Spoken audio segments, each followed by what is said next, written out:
की हक्की पिक्की समुदाय से बात। मिशन कावेरी के लिए पीएम का समुदाय ने किया धन्यवाद। कर्नाटक के रण में जारी शब्दों के बाढ़ की बारिश। प्रियंका गांधी ने कर्नाटक में बीजेपी पर लगाया बड़ा आरोप। बेरोजगारी और हिंसा के लिए बताया जिम्मेदार।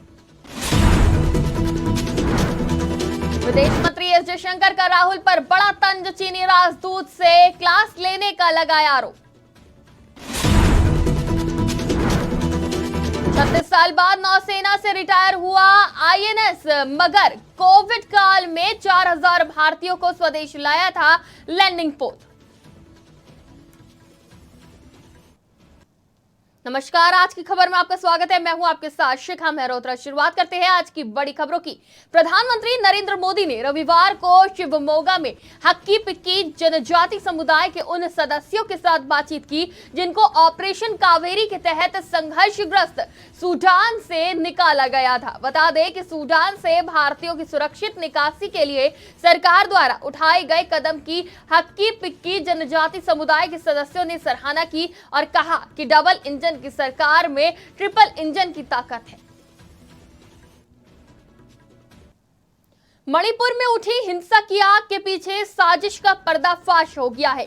सुरक्षा एजेंसियों को मिले सबूत के मुताबिक मणिपुर में खूनी साजिश की स्क्रिप्ट सीमा पार म्यांमार में बैठे विद्रोहियों ने लिखी थी। मणिपुर को जलाने की इसकी साजिश सीमा पार से विद्रोही गुटों ने सीमा के अंदर सरेंडर कर चुके कुछ अपने साथियों के जरिए रची। इस हिंसा में सबसे ऊपर कुकी विद्रोही गुटों का नाम आ रहा है जो काफी समय से ताक में थे और मैतेई को एसटी का दर्जा दिलाने जाने का बहाना उसको मिल गया। जानकारी के मुताबिक ये विद्रोही गुट मौका पाते ही आम जनता में घुस गए और फिर पूरे मणिपुर में हिंसा की आग भड़का दी, जिसे लेकर केंद्र सरकार ने पूर्वोत्तर राज्यों को अलर्ट कर दिया है।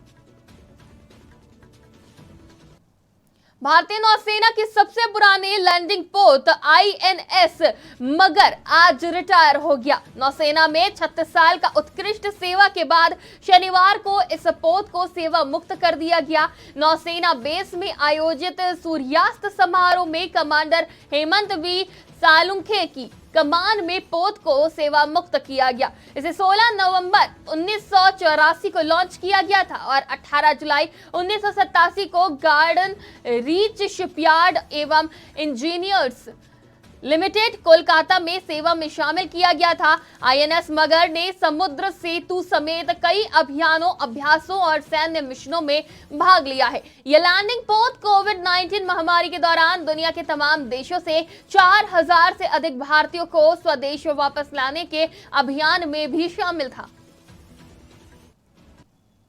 विदेश मंत्री एस जयशंकर ने चीन का जिक्र करते हुए कांग्रेस नेता राहुल गांधी पर बड़ा तंज कसा है। उन्होंने राहुल गांधी पर आरोप लगाते हुए कहा कि चीन मसले पर मैं राहुल गांधी से क्लास लेने की सोच रहा था, लेकिन राहुल गांधी खुद चीनी राजदूत से क्लास लेते हैं। विदेश मंत्री एस जयशंकर मोदी सरकार की विदेश नीति को लेकर किए सवालों का जवाब दे रहे थे। इस दौरान उन्होंने चीन मामले पर राहुल गांधी की तरफ से मोदी सरकार पर लगाए गए आरोपों का जिक्र किया।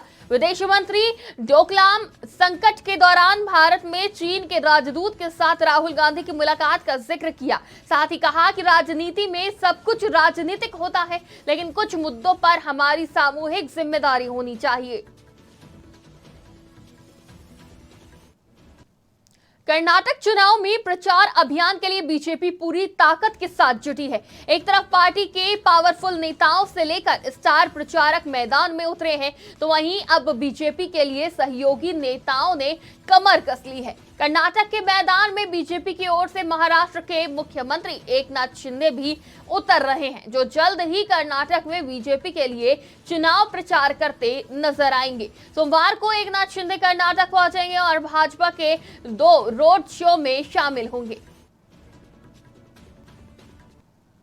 कर्नाटक चुनाव में जहां एक तरफ सियासी दल की हुंकार सुनाई दे रही है, तो वहीं सियासी दलों की तरफ से एक दूसरे पर आरोप प्रत्यारोप का दौर भी जारी है। कांग्रेस महासचिव प्रियंका गांधी वाड्रा ने कर्नाटक के मूडबिंद्री में एक जनसभा के दौरान पीएम मोदी पर निशाना साधते हुए कहा कि अगर कर्नाटक में हिंसा और बेरोजगारी है तो आपके 40% कमीशन सरकार के कारण है। पहले 4 अलग अलग बैंक हुआ करते थे और अब इस सरकार की वजह से सभी बैंक एक ही बैंक में विलीन हो गए।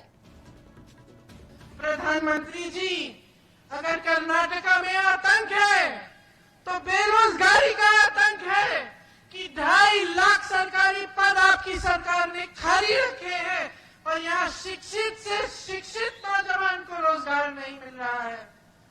अगर आतंक है तो आपकी 40% की सरकार, जिसने हर पोस्ट के लिए रेट फिक्स कर लिया है, उसका आतंक है। प्रधानमंत्री जी, अगर कर्नाटक। आज की बड़ी खबरों में फिलहाल इतना ही। देश और दुनिया की तमाम खबरों के लिए देखते रहिए आज की खबर।